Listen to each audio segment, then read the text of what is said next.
আসসালামু আলাইকুম। আবৃত্তি করছে কবি সুনীল গঙ্গোপাধ্যায় রচিত কবিতা কেউ কথা রাখেনি। কেউ কথা রাখেনি। ৩৩ বছর কাটলো, কেউ কথা রাখেনি। ছেলেবেলায় এক অষ্টমী তার আগমনী গান হঠাৎ থামিয়ে বলেছিল, শুক্লা দ্বাদশীর দিন অন্তরাটুকু শুনিয়ে যাবে।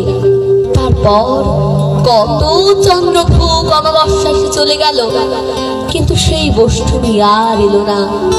২৫ বছর প্রতীক্ষায় আছি।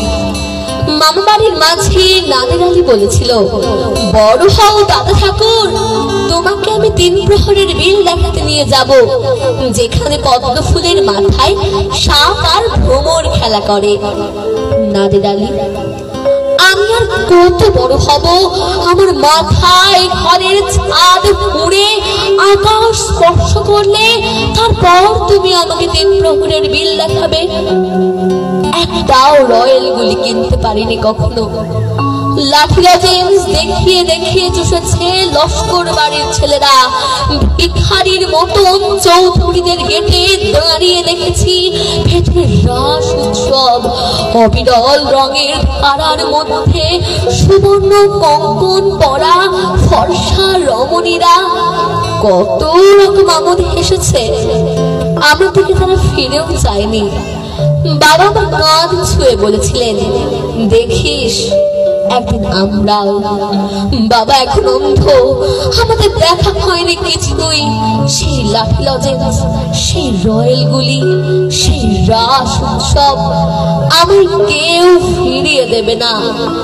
বুকের মধ্যে সুগন্ধি রুমাল রেখে বরুণা বলেছিল, যেদিন আমায় সত্যিকারের ভালোবাসবে সেদিন আমার বুকেও আতরের গন্ধ হবে।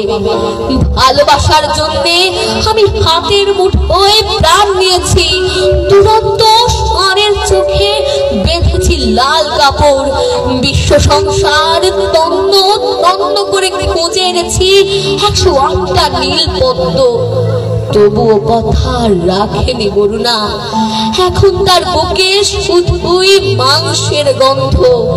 এখনো সে যে কোনো নারী। কেউ কথা রাখেনি।